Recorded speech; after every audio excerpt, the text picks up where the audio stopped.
Hello दोस्तों, हमारे YouTube channel में आप सभी का स्वागत है। तो दोस्तों, इस वीडियो में हम कुछ 5 ऐसे स्टॉक्स के Q2 रिजल्ट्स को डिस्कस करने वाले हैं, जिनके रिजल्ट्स आज आफ्टर मार्केट क्लोजिंग आए हैं।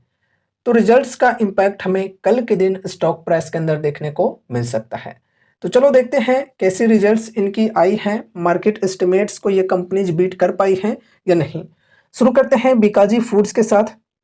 तो देखो यहाँ पर सबसे पहले सेल्स की बात करें तो सेल्स के अंदर ईयर ऑन ईयर बेसिस पे 19% की ग्रोथ हुई है।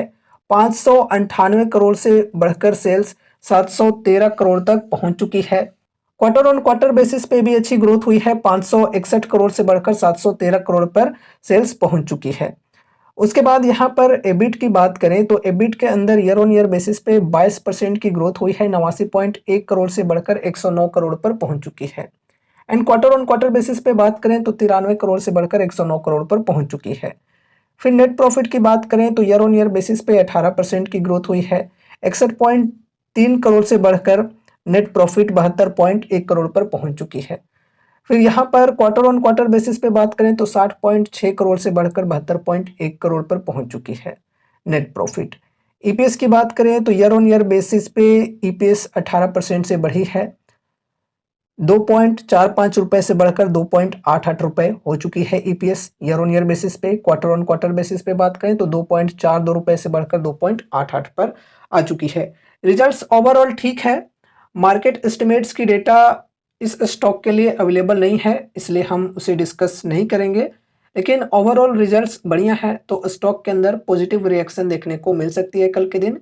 लेकिन दोस्तों, ओवरऑल बाजार का जो मूड है इसके ऊपर भी ध्यान रखना जरूरी है, क्योंकि अभी जिस प्रकार की सिचुएशन है, रिजल्ट्स अच्छे आने के बाद भी स्टॉक्स के अंदर गिरावटें आ सकती हैं। ठीक है, ये हम समझकर चल सकते हैं। ठीक है, अभी बाजार का जो मूड है ये काफ़ी नेगेटिव है, तो इसलिए इन चीज़ों को खास ध्यान में रखना है। ठीक है, अब यहाँ पर नेक्स्ट स्टॉक को डिस्कस करते हैं, जो कि है आरआर केबल। इनकी भी रिजल्ट आफ्टर मार्केट क्लोजिंग आई है। तो यहाँ पर सेल्स की बात करें तो ईयर ऑन ईयर बेसिस पे 12% की ग्रोथ हुई है। 1610 करोड़ से बढ़कर 1810 करोड़ पर सेल्स कंपनी की पहुंच चुकी है ईयर ऑन ईयर बेसिस पे। अगर हम क्वार्टर ऑन क्वार्टर बेसिस पे बात करें तो फ्लैट ही रही है सेल्स। पिछले क्वार्टर में कंपनी ने टोटल सेल्स की थी 1808 करोड़ की, और इस क्वार्टर में 1810 करोड़ की, लगभग इक्वल ही है। एबिट की बात करें तो एबिट के अंदर डिक्लाइन देखने को मिल रही है -29% की। 121 करोड़ से घटकर 85.8 करोड़ हो चुकी है EBIT. Quarter on quarter basis पे बात करें तो 94.9 करोड़ से घटकर 85.8 करोड़ हो चुकी है। नेट प्रॉफिट के अंदर भी डिक्लाइन हुई है -33% की। 73.9 करोड़ से घटकर 49.8 करोड़ हो चुकी है नेट प्रॉफिट कंपनी की। क्वार्टर ऑन क्वार्टर बेसिस पे बात करें तो 63.9 करोड़ से घटकर 49.8 करोड़ यहाँ पर हो चुकी है। ठीक है, एंड उसके बाद ईपीएस की बात करें तो ईपीएस के अंदर भी गिरावट है -33% की। 6.55 रुपए से घटकर 4.4 रुपए पर ईपीएस आ चुकी है ईयर ऑन ईयर बेसिस पे। And quarter on quarter basis पे बात करें तो 5.66 रुपए से घटकर 4.4 रुपए पर आ चुकी है। तो ओवरऑल रिजल्ट्स की बात करें तो रिजल्ट्स वीक है यहाँ पर, एंड मार्केट एस्टिमेट्स की डेटा यहाँ पर भी अवेलेबल नहीं है, लेकिन रिजल्ट्स यहाँ पर ओवरऑल वीक है। इस वजह से स्टॉक के अंदर कल के दिन नेगेटिव रिएक्शन हमें देखने को मिल सकती है। अब यहाँ पर आगे बढ़ते हैं, नेक्स्ट स्टॉक को डिस्कस करते हैं, जो कि है IEX। तो इसके अंदर यहाँ पर फर्स्ट ऑफ ऑल सेल्स की बात करें तो ईयर ऑन ईयर बेसिस पे 28% की ग्रोथ है। 109 करोड़ से बढ़कर सेल्स 139 करोड़ पर पहुंच चुकी है, और क्वार्टर ऑन क्वार्टर बेसिस पे 124 करोड़ से बढ़कर 139 करोड़ पर पहुंच चुकी है। एबिट की बात करें तो ईयर ऑन ईयर बेसिस पे 30% की ग्रोथ है, और 92.2 करोड़ से बढ़कर 120 करोड़ पर पहुंच चुकी है EBIT year on year basis पे। क्वार्टर ऑन क्वार्टर बेसिस पे बात करें तो 100 करोड़ से बढ़कर 120 करोड़ हो चुकी है। फिर नेट प्रॉफिट की बात करें तो ईयर ऑन ईयर बेसिस पे 28% की ग्रोथ है। 82.9 करोड़ से बढ़कर नेट प्रॉफिट 106 करोड़ की हो चुकी है। क्वार्टर ऑन क्वार्टर बेसिस पे 93.4 करोड़ से बढ़कर 106 करोड़ हो चुकी है। फिर यहाँ पर ईपीएस की बात करें तो ईपीएस भी 28% से बढ़ी है ईयर ऑन ईयर बेसिस पे 0.93 रुपये से बढ़कर 1.19 रुपये पर पहुंच चुकी है। फिर क्वार्टर ऑन क्वार्टर बेसिस पे बात करें तो 1.05 रुपये से बढ़कर 1.19 रुपये हो चुकी है। तो यहाँ पर ओवरऑल रिजल्ट्स की बात करें तो रिजल्ट्स बढ़िया है। मार्केट एस्टिमेट्स की बात करें तो यहाँ पर एस्टिमेट्स की डेटा अवेलेबल है। रेवेन्यू के अंदर एक्सपेक्टेशन है 150 करोड़ की, ठीक है। 150 करोड़ की एक्सपेक्टेशन थी, लेकिन एक्चुअल में आई कितनी, 139 करोड़। तो यहाँ पर एक्सपेक्टेशन को कंपनी ने मिस किया है। फिर नेट प्रॉफिट की बात करें तो नेट प्रॉफिट के अंदर एक्सपेक्टेशन थी 110 करोड़ की, तो कंपनी ने नेट प्रॉफिट लाई है 106 करोड़ की। तो यहाँ पर भी एक्सपेक्टेशन मिस हुई है। लेकिन ओवरऑल रिजल्ट्स की बात करें तो ठीक है, एक्सपेक्टेशन को कंपनी ने मिस किया है। तो इस वजह से स्टॉक के अंदर नेगेटिव रिएक्शन देखने को मिल सकती है कल के दिन, ठीक है। अब यहाँ पर नेक्स्ट स्टॉक को डिस्कस करते हैं, जो कि है होम फर्स्ट फाइनेंस। तो यहाँ पर अगर हम सेल्स की बात करें तो ईयर ऑन ईयर बेसिस पे सेल्स जो है ये 36% से बढ़ी है, काफ़ी अच्छी बात है। 273 करोड़ से बढ़कर 373 करोड़ हो चुकी है सेल्स।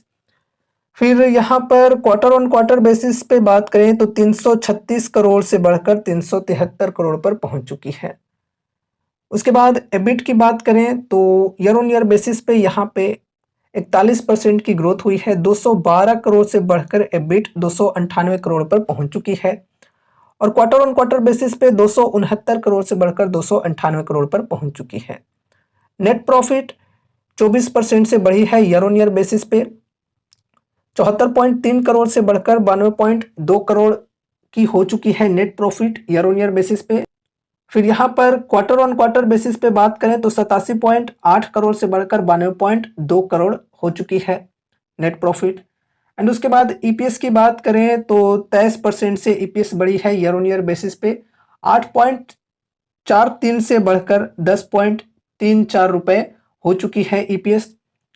फिर क्वार्टर ऑन क्वार्टर बेसिस पे बात करें तो 9.87 से बढ़कर 10.34 की हो चुकी है ईपीएस। ओवरऑल रिजल्ट्स की बात करें तो रिजल्ट्स बढ़िया है। मार्केट एस्टिमेट्स की डेटा यहाँ पर भी अवेलेबल नहीं है, लेकिन रिजल्ट्स बढ़िया है। तो उस हिसाब से यहाँ पर हम एक्सपेक्ट करके चल सकते हैं कि कल के दिन पॉजिटिव रिएक्शन देखने को मिले स्टॉक के अंदर। अब चलो नेक्स्ट स्टॉक को डिस्कस करते हैं, जो कि है आईटीसी। आईटीसी की भी रिजल्ट आज आफ्टर मार्केट क्लोजिंग आई है, जिसमें रेवेन्यू की बात करें तो ये 16% से बढ़ी है। 19,327 करोड़ की रेवेन्यू कंपनी ने जनरेट की है। पिछले साल के Q2 में 16,550 करोड़ की रेवेन्यू कंपनी ने जनरेट की थी। तो यहाँ per year on year basis पे 16% की ग्रोथ हुई है। मार्केट एस्टिमेट की बात करें तो 18,068 करोड़ की एक्सपेक्टेशन थी। तो एक्सपेक्टेशन को कंपनी ने बीट किया है रेवेन्यू के सेगमेंट में।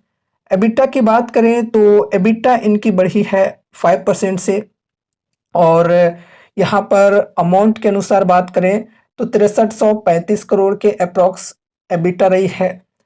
पिछले साल के Q2 में एबिटा कितने की थी, 6042 करोड़ की। तो यहाँ per year on year basis पे 5% की ग्रोथ हुई है। एक्सपेक्टेशन की बात करें तो 6506 करोड़ की एक्सपेक्टेशन थी, ठीक है। तो यहाँ पर एक्सपेक्टेशन को कंपनी ने मिस किया है एबिटा के सेगमेंट में, ठीक है।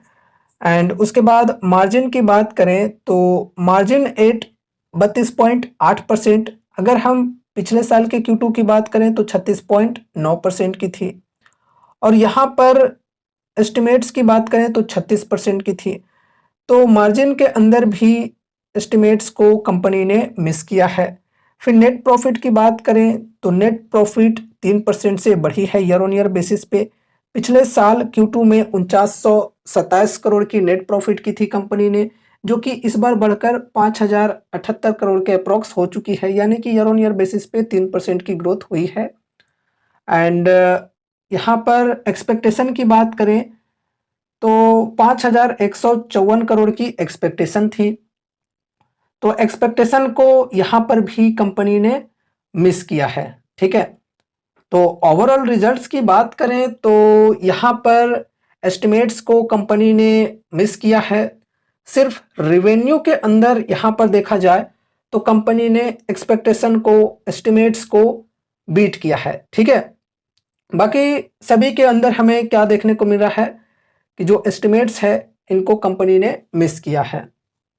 तो ओवरऑल यहाँ पर हम ये एक्सपेक्ट करके चल सकते हैं कि कल के दिन स्टॉक के अंदर नेगेटिव रिएक्शन देखने को मिल सकती है। तो दोस्तों ये रही हमारी आज की वीडियो, जिसमें हमने कुछ स्टॉक्स के Q2 रिजल्ट्स के ऊपर डिस्कशन किए हैं। उम्मीद है कि इस वीडियो के माध्यम से आपको कुछ यूजफुल इन्फॉर्मेशन मिलेंगे, तो वीडियो को लाइक करके चैनल को सब्सक्राइब कर देना। और दोस्तों अगर आप हमसे सोशल मीडिया पर नहीं जुड़े हो तो जुड़ सकते हो, डिस्क्रिप्शन में इंस्टाग्राम और व्हाट्सएप चैनल की लिंक मिल जाएगी, बिल्कुल फ्री है, तो वहाँ से आप हमसे कनेक्ट हो सकते हो। और ये रही हमारी आज की वीडियो, मिलते हैं अगले नए वीडियोज़ के साथ, तब तक के लिए बाय बाय।